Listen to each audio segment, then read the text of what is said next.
Hello, this is Stéphane Segnaric speaking. Welcome to our new webinar. As we do traditionally, could somebody send me a chat to confirm that the sound is okay and that you can see also the first page of the presentation, please? Okay, thank you. Thank you for your velocity. You are very fast. So it's for exactly. So the number of participants is increasing very strongly. So we are going to wait for 1 or 2 minutes, waiting for everybody be online, as we do usually also.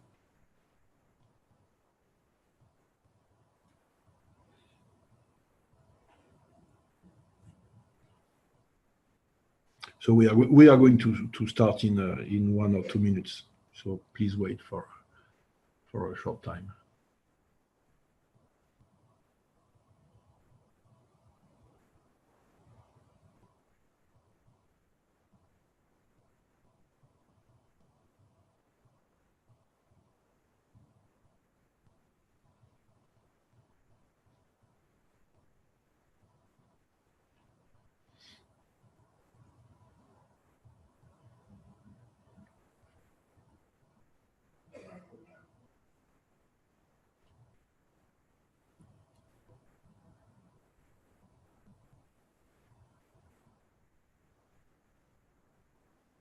Okay, I thank you for your patience. We are going to start now.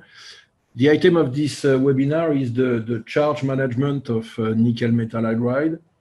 We have selected this item because we have many requests about that. We have many customers or leads, prospects, interested in in using nickel metal hydride, but often they don't know how to deal with the charge and how to charge the battery. And so for this reason, we have decided to make a webinar to explain the important points related to the charge management of nickel metal hydride and to give you the main informations. First of all, it is important to have in mind that each battery technology requires a dedicated charge protocol. You cannot charge lead acid, nickel cadmium, nickel metal hydride using the same algorithm, using the same way. I would say, unfortunately, you have to adapt your charge method and charge algorithm to the battery technology that you are using. If we compare the different battery technologies on the way for charging them, so lead acid has to be charged according to CV method, and CV mean constant voltage, which means that for lead acid, you have a main charge, or that is also called fast charge, which is done at constant voltage of approximately 14.2 volt. It depends on the lead acid technology, but it is close to 14.2. And then when the main charge is finished, you are making a topping charge at a lower voltage. So the current will be lower, but it is driven by voltage at a voltage of 13.6 volt. Considering nickel cadmium, it is completely different compared to lead acid because it is a CC method, and CC means constant current. And so you have a main charge, which is, I would say, a different current depending on the speed of charge that you want. And after, you have a topping charge, which is to balance and to compensate the self-discharge, which is done at C/20 permanent. If you consider lithium ion, it is still different from nickel cadmium and also from lead acid, because the way of charging lithium ion is called CCCV, which means constant current, constant voltage. The process is that you start with a constant current until you reach a certain value of voltage. And when you reach this voltage, then you move to constant voltage and you stay at this voltage. You stay at this voltage and you see the current decreasing progressively. the values for the main charge and for the topping charge. So the values for the constant current and the constant voltage depends on the lithium-ion technology. As you know, there are many lithium-ion different technologies, and also depend on the manufacturer. So I cannot give you any numbers. That depends on the manufacturer. For nickel metal hydride, the method for charging is also CC, so constant current, the same as with nickel cadmium. So you start with a main charge that also depends on the speed of charge that you want to apply. What is important in nickel metal hydride, and we will come back on that, is that for the topping charge, the permanent charge is not accepted. So it has to be an intermittent charge at an average current close to C/100. Okay, so this table is summarizing the fact that each battery technology requires a dedicated charge protocol.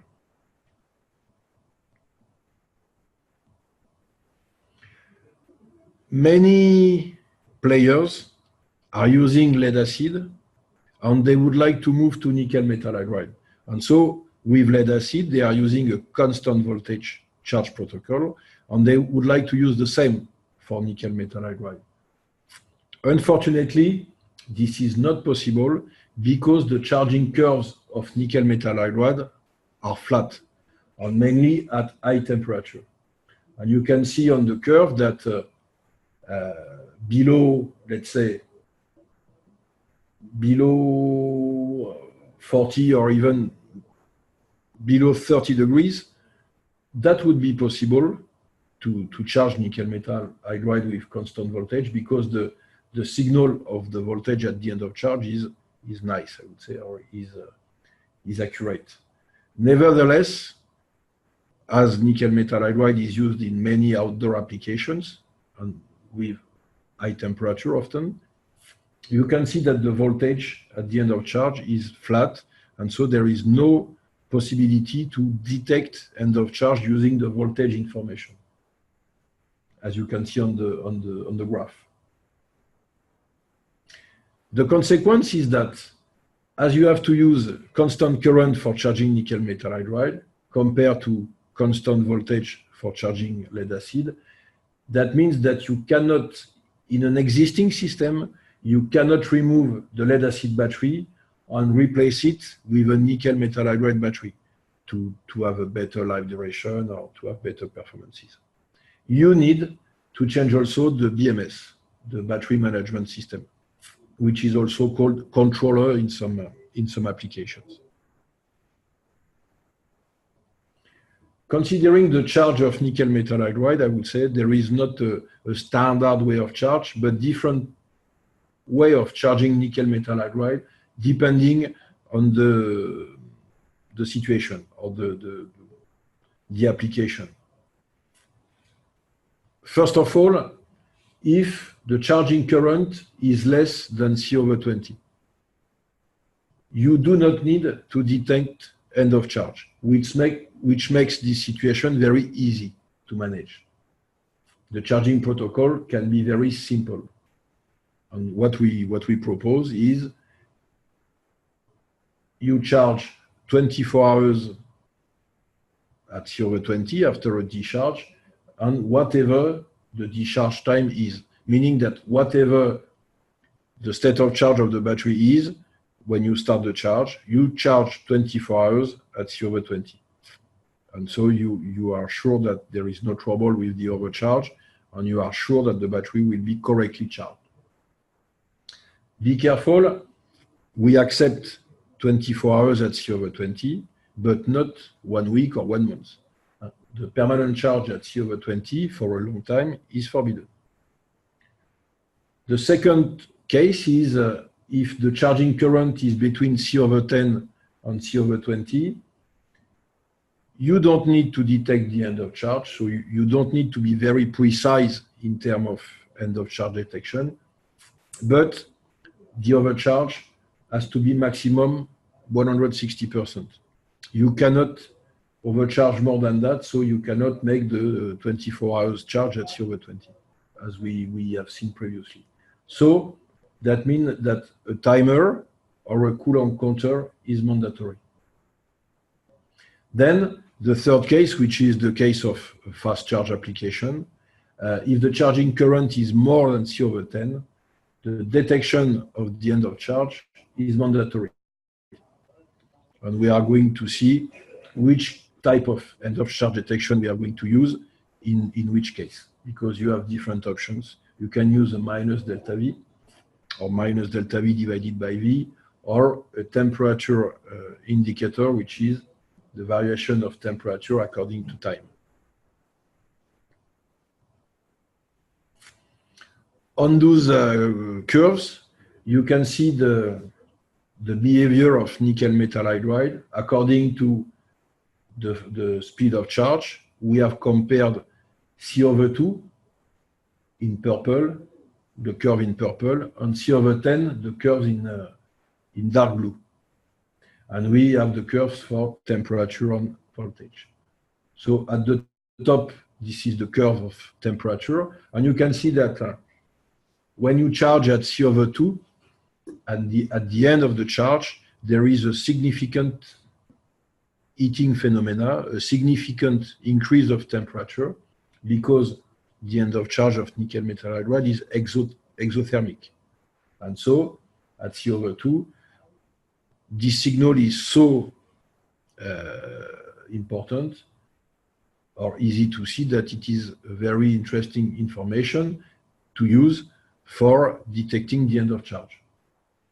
You can see that at C/10, you have also a signal of temperature at the end of charge, which is less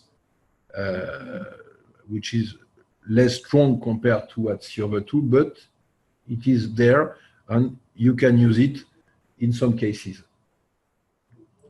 If you focus on the voltage, the curves of voltage, which are at the bottom of the graph, at C/2, you have a nice signal, so you can see that the voltage increase and then decrease after the end of charge, which means that in this case, you could use the voltage information to detect the end of charge.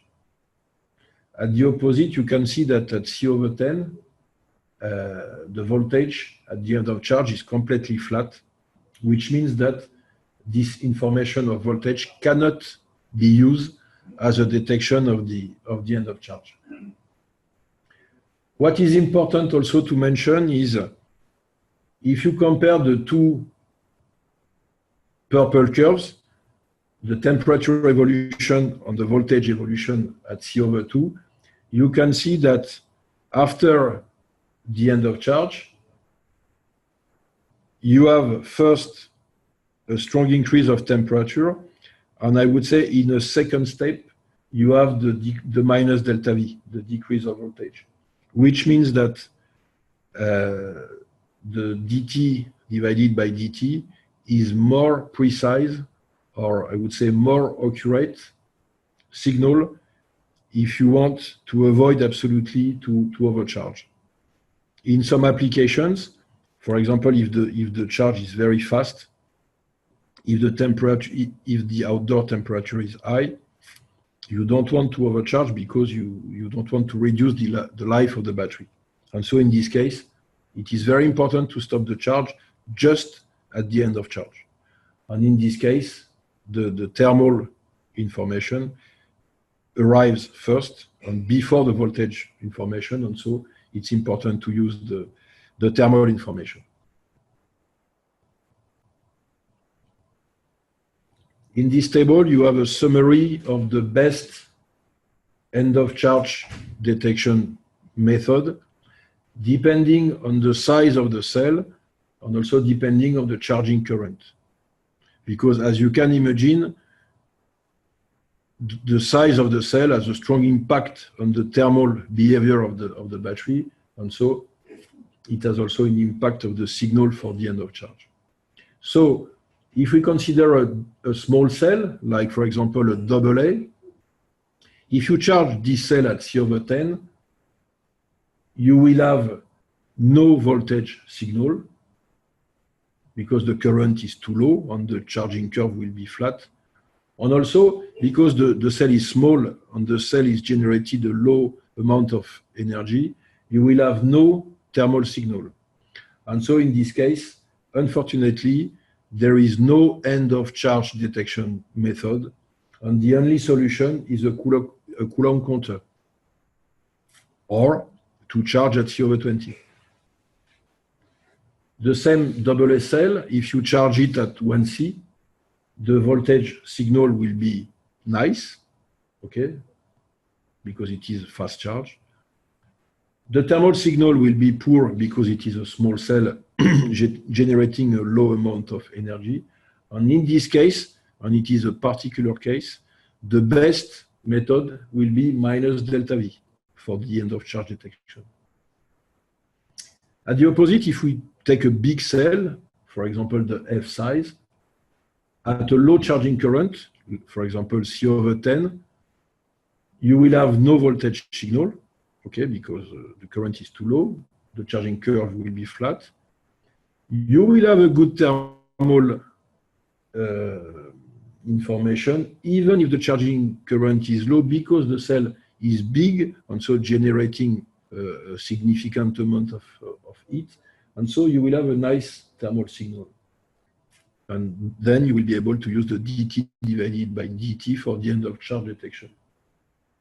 With the same big cell, if you charge at 1C, the voltage signal will be poor because the cell is generating a lot of heat, so you will have a flat curve of charging, even if you are at 1C. But here also, the thermal signal will be very good, and so we recommend, in this case, to use dt divided by dt end of charge detection. And so you can see, to summarize, that depending both on the cell size and the current of charge, you will have a method for detecting the end of charge which will be different. So it is important to have that in mind. The charge for nickel metal hydride, if you want to optimize the charge, we have seen just previously the way of detecting the end of charge. Additionally, I would say, if you want to optimize the life duration of the battery, it's good to operate in 3 steps. The first step for the charge is the main charge, which traditionally we call the fast charge. In this case, we have seen that you have to be able to detect the end of charge. And the target of this first step is to charge the battery as fast as possible. In a second step, you have to use a topping charge, where an intermittent current is mandatory. The target of this second step is to balance the cells. And so this step is generally representing 20% of state of charge, meaning that we overcharge the battery 120% during the topping charge to balance the cells. And then the third step, which is the trickle charge, also an intermittent current is mandatory. And the target of this third step is only to compensate the self-discharge. So here you can see the 3 steps to have the optimized management method for charging nickel metal hydride.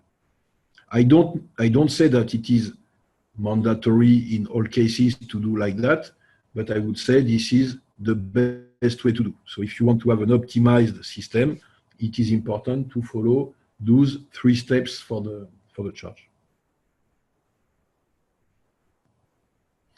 Here you have a curve showing the behavior of the battery according to those 3 steps of charge. So it is a 48 volt, 40 ampere hours battery, which is charged with the Alpha Innovations rectifier. We made a co-development with Alpha Innovations to have a rectifier for telecom applications, able to manage nickel metal hydride. And so you can see the voltage evolution. So during the main charge, the voltage increase relatively fast up to the maximum voltage of the application, which in telecom is close to 57 volts for those who are familiar with that. And then when we reach this the end of charge, we have a topping charge period. Okay, and so you can see that it is limited in time for sure. And then the third step, which is the trickle charge, which is unlimited in time. We stop the trickle charge only when the battery is discharged. And when the battery is discharged, then recharging the battery, we go again on the 3 steps of charge.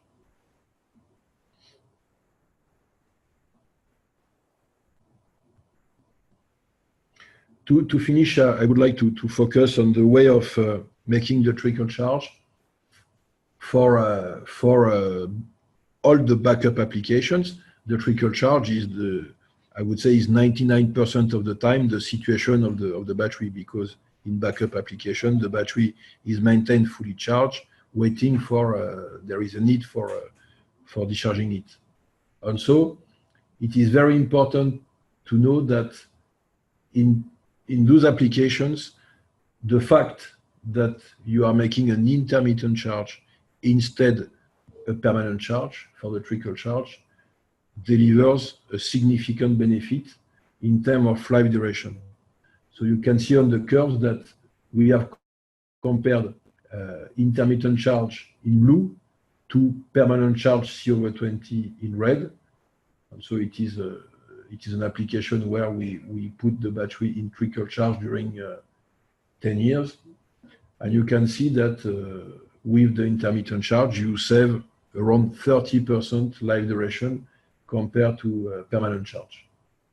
And so be aware that Hartz Energy forbids the permanent charge for the trickle charge for nickel metal hydride, because there is a high risk of electrolyte leakage, okay, with the permanent charge, and also because the life duration would be significantly reduced with the permanent charge, close to 30% less, because you will eat more, you will generate more oxygen, and so you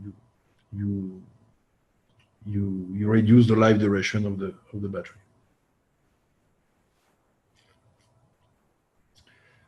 Okay, so this is a finish for the presentation.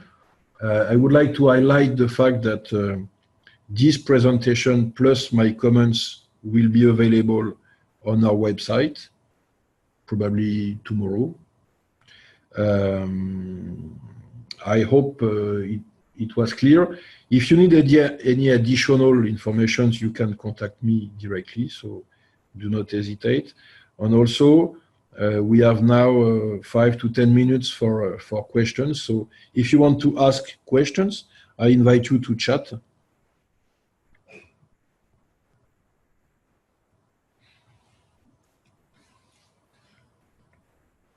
So do not hesitate to ask any questions if you need. The first question is not a question; it's just to tell me that it was good, but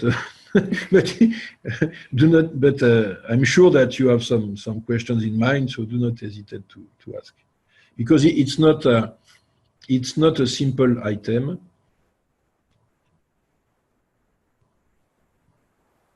Okay, I have a first question about the percentage of charge during the topping charge.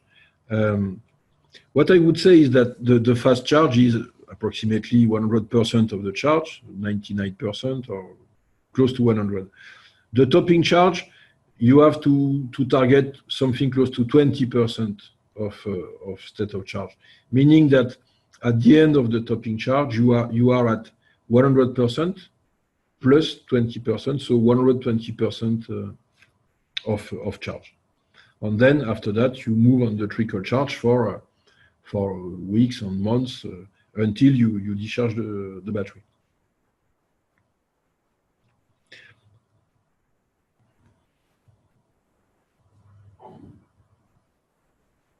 After, I have a question according to The question is how does the topping charge ensure the cell balancing? I would say that it is based on tests we did, and so we know we have some data of reference, and we know that for certain conditions and certain temperature, to compensate the cell discharge, we need such value of current. And so for each cell or each, would say, condition of use, we recommend to our customers a dedicated value for the trickle charge. So C over 100 is a good compromise, but sometimes it can be defined differently. But C over 100 is a good compromise.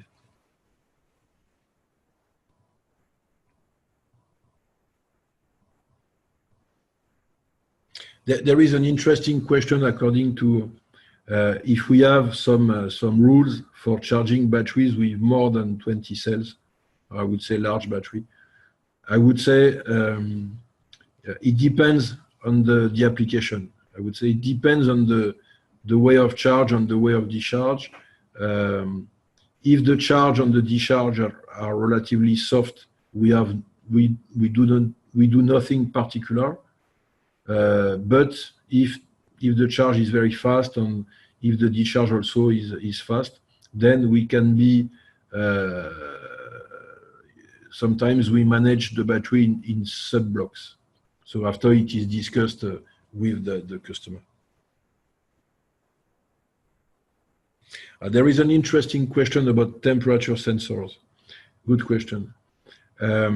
What we recommend is that if you put some batteries in parallel to increase capacity, you need one temperature sensor per string, per battery.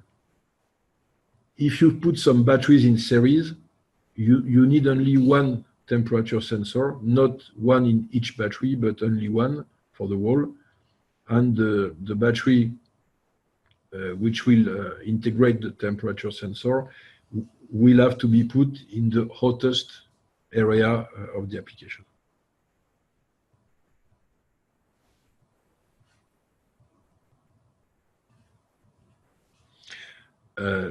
There is a lot of very interesting questions. That means that you are very close to be experts in nickel metal hydride. So there is a question according to what is the best DT divided by DT value for the end of charge detection. It is, first of all, I have to say that it depends on each configuration of battery and application, because the area around the battery can generate heat also. And so what we used to do is that before defining the value for the DT divided by DT, we ask to our customers, or we do that together, to make a measurement of the battery inside this environment. We are making an overcharge. We follow the temperature evolution, and then we select the value, the optimum value for the DT divided by DT. Usually, I would say it is between 0.2 to 0.4 degrees per minute. But it has to be optimized if you want to get the optimum behavior of the battery.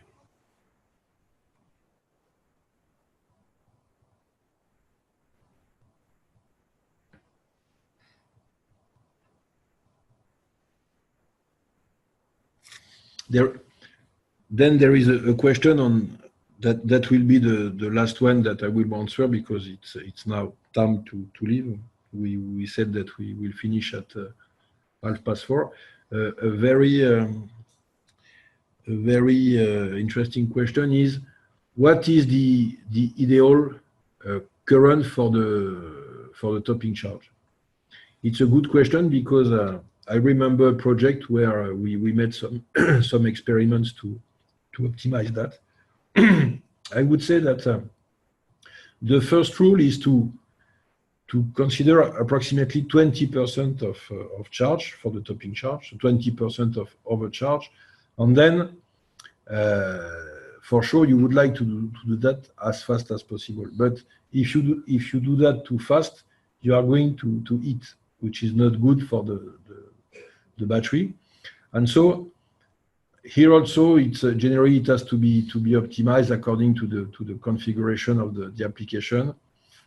But ideally, is to be around C/60 for the current. So C/60 is often a good compromise. So that means the first step, the fast charge. Second step, the top-in charge at C/60. And then the third step is the trickle charge at C/100. Usually, this is the optimum. Okay, so we are going to. I'm going to leave you. Unfortunately, I hope that it was interesting and that you have appreciated the informations. Do not hesitate to contact me if you need additional information. But thank you very much for your interest.